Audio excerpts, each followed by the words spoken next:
I want to focus today on the topic of a healthy personality. Do you have a healthy personality? Now, people have lots of opinions about what that would imply or what it would consist of, but rather than just going to opinions, let's take a look at what the research tells us.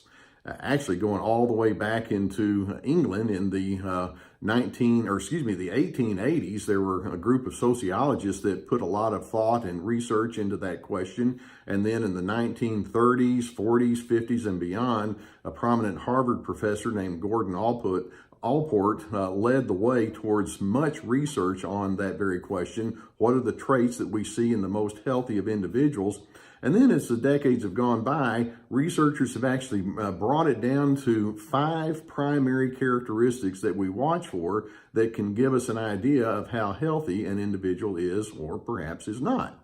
Now, to make it easy, we have given it an acronym that makes it easy for you to remember it. It's the acronym of OCEAN, OCEAN,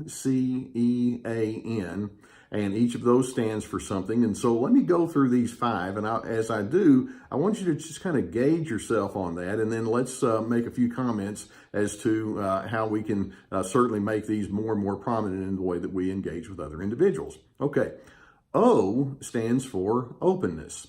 And when we talk about a person who has an openness, first and foremost, we're talking about the characteristic of curiosity, or these are individuals who look for a variety of experiences that they can plug into. They're accepting. There's an engagement that they have with the world around them. They like to use their imagination. Now, this can go into things, of course, like the arts and music and things of that nature, or it just may be the way that you interact with the world around you. When someone says, hey, let's go try such and such, and your immediate thought is, I've never done that before. Well, some people, it's like, no, I don't want to do that. Whereas the open person says, yeah, let's give it a go. Or when somebody has an opinion or a piece of information that just doesn't seem quite right, or it doesn't seem to match up with where you are, rather than shutting it down, you begin asking, well, how did you arrive at that? Or where did you come up with that? So there's a spirit of openness. Now, the opposite of the openness is you might just be a single-minded person, or rigid, or very concrete. You don't like to be challenged, very closed-minded, or uptight. And so you can see that there's a very distinct compare and contrast with that. Okay? C stands for conscientiousness. Now, conscientiousness is a very rich word. It's a very rich characteristic. And frankly, it includes many, many different dimensions. Now, of course, first and foremost, we're going to think of a conscientious person as somebody who's very reliable.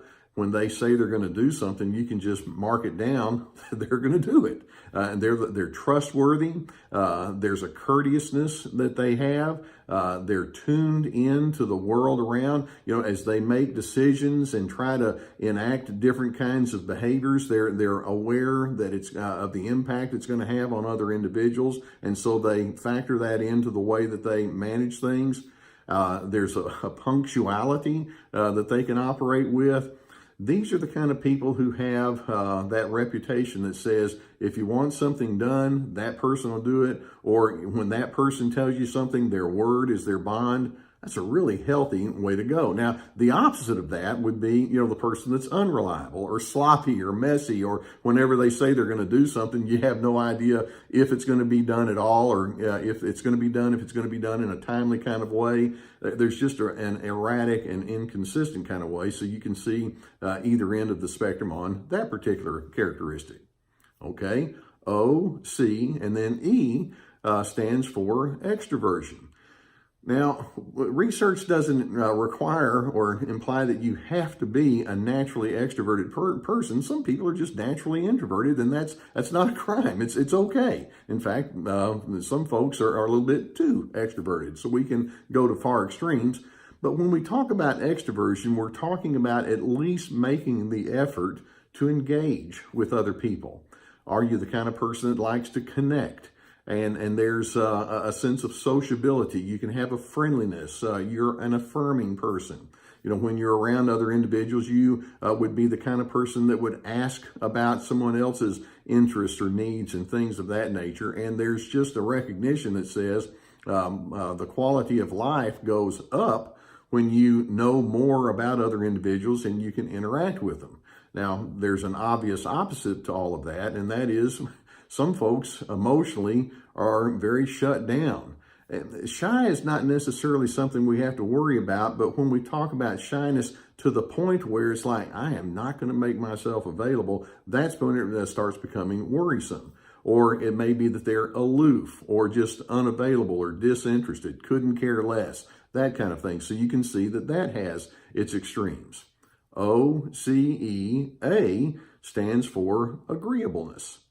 Are you known as being an agreeable person? Now, that doesn't mean you have to agree intellectually with what everybody else has to say, but even when you disagree, you can disagree with a sense that says, but I accept the fact that others are what they are.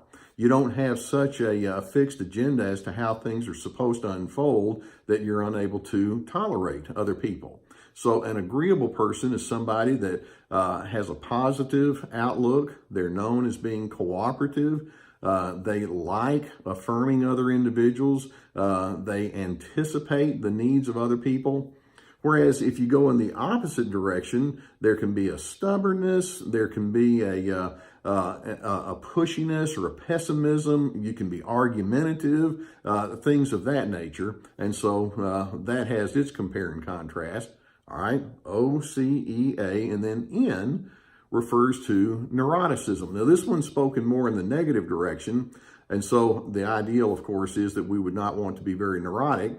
When we talk about something who has a non-neurotic style of life, we're talking about someone who is emotionally stable. There's a calmness, they have an impulse control about them, there's a fair-mindedness, there's a steadiness that they bring, whereas the opposite of all of that would be there's a tension, there's an anxiety, there's an agitation, they can be very easily bothered and annoyed.